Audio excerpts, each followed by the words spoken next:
Welcome to Erotic Wisdom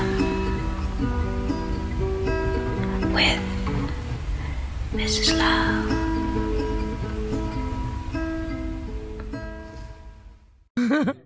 Okay, everybody, for the hardcore listener, this is hot topic on our bonus episode following up the interview I just had, the conversation I just had with Priestess Sharon. And I've got this hot question I want to ask her, because in the book is mentioned that Leonard, while he's making love with her, she experienced this throat orgasm with the penis in her throat, and I just want to know more about it. I don't know about you people, but I think we should talk about this more. Okay, let's get radical. Let's get radical. Okay, nobody talks about it, and I think this is an important piece. Well, because for very long in my life, I felt that my throat orgasms were the most powerful orgasms, and I discovered it by chance. It just happened to me with one of my amazing lovers, maybe 10 years ago, 12 years ago, and during making oral sex, having a lingam in my mouth and really going into it and really enjoying it and really expressing the eroticism of doing that all over my body, all of a sudden I felt my brain, my actual head is exploding by a white blue light from the inside. Again, it had nothing to do with what the lingam was experiencing. It was just my experience. And it was like my head was blown into millions of pieces that were all over the room. And my body was like, I jumped backwards. I shoot myself out from the having the lingam in my mouth and like 1.5 meters. And I couldn't get what was happening. It was so fucking powerful. And then we tried again, and it happened again, and then again, and then again. And every time it felt like it was super powerful. It was multi-orgasmic from the beginning.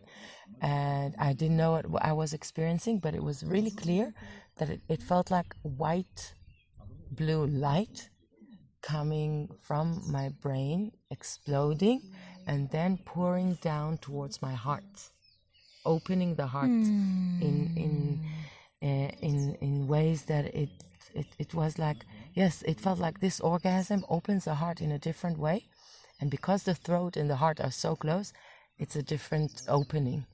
And then sometime I dared to say something to a friend that mentioned this white light, and we discovered we're both experiencing the same thing.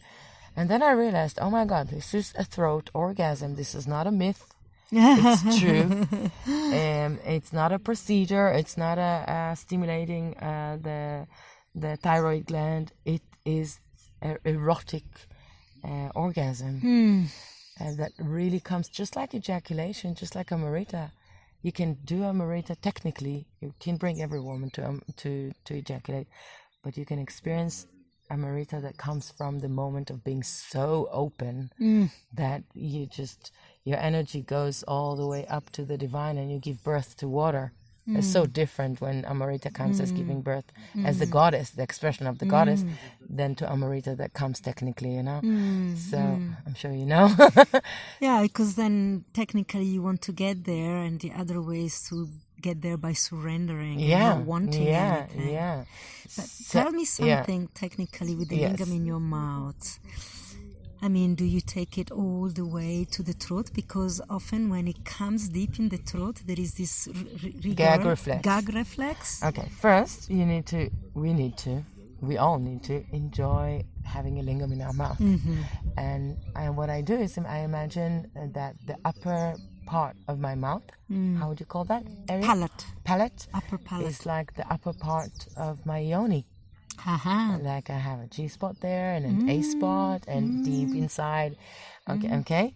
So and I really feel and sense the erotic sensations of the, how did you call it? Palate. And then your my attention goes to my erotic sensations of giving head.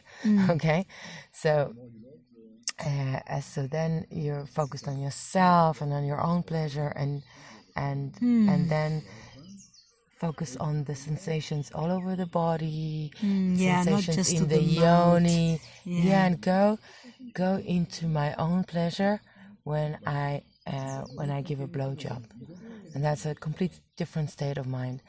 And then gag reflex. Okay, you mentioned gag reflex, and when we take a lingam really deep in, there is this gag reflex which is too much for many people. Women, men, it doesn't matter. It can be too much, and if you are the person that it's too much for them, don't try it. Don't force it. You don't have to get there.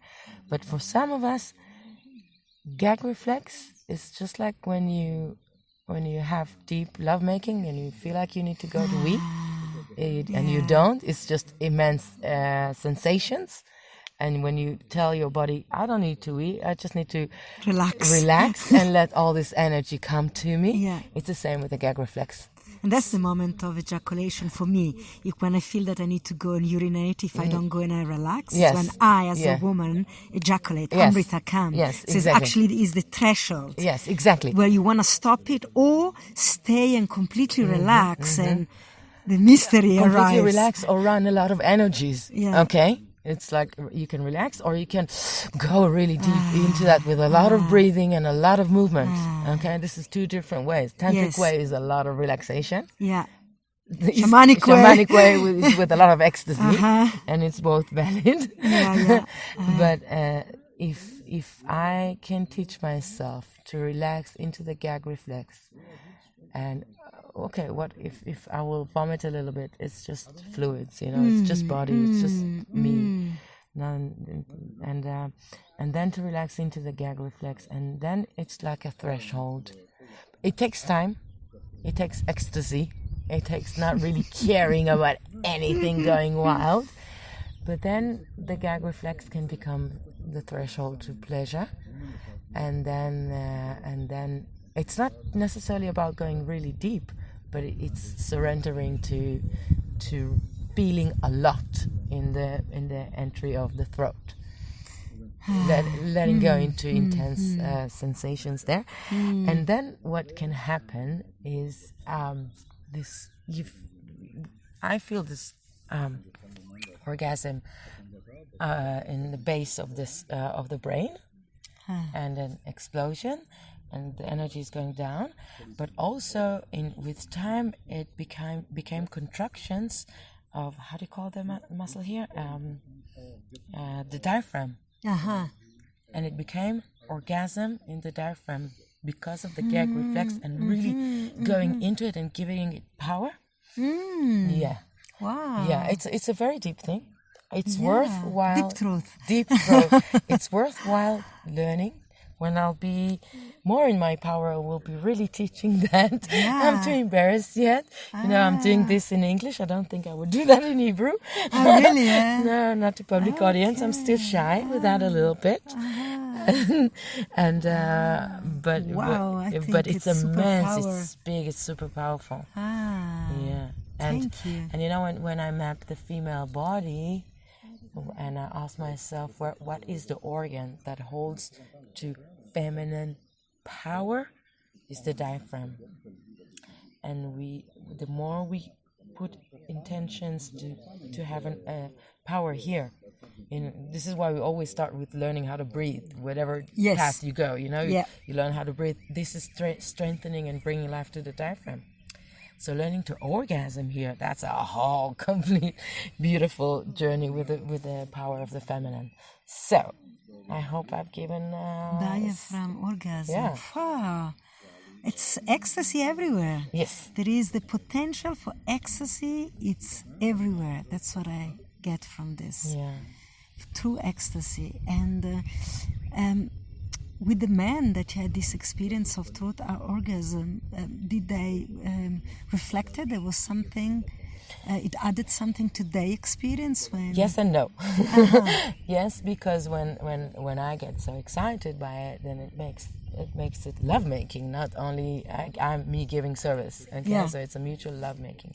That's a good side of it. The maybe not so good side of it, because I'm exploring and I'm giving myself, I'm taking pleasure from that lingam. It means that I don't necessarily serve the lingam. You do what you want with it. I do what I want with it. I take my pleasure.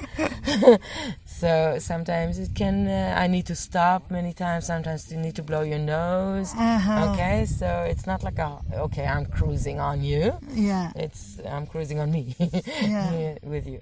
So, but it's super exciting to feel that. I think for a man to see that their lingam also can provoke such a thing is also an expansion of their own erotic potential to see this effect. You know? And the lingam means wand of light, is the bringer of consciousness. And when you speak about the white blue light, that's pure consciousness. Absolutely, you know? absolutely. So it feels like it's fulfilling its purpose as a bringer of consciousness. Yeah, it's like the base of consciousness meets the top of consciousness. Yes, exactly. And light meeting light. It's amazing. It's super spiritual. Wow. So this is why I need to talk about it more.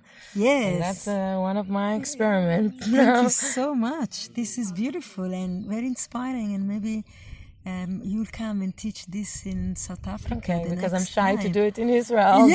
Come do it with me. I'll organize something. And, cool. Done. Africa is ready.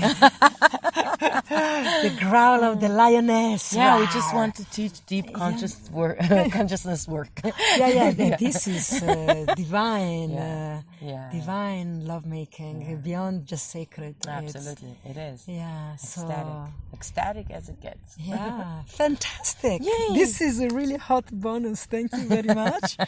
And so we're gonna leave you exploring. Go do your homework. Go do your homework, see for yourself, and then write me a note, write me a line, and I would like to hear from you how this it's evolving in your life. Yes. Yeah, blessing. Thank you.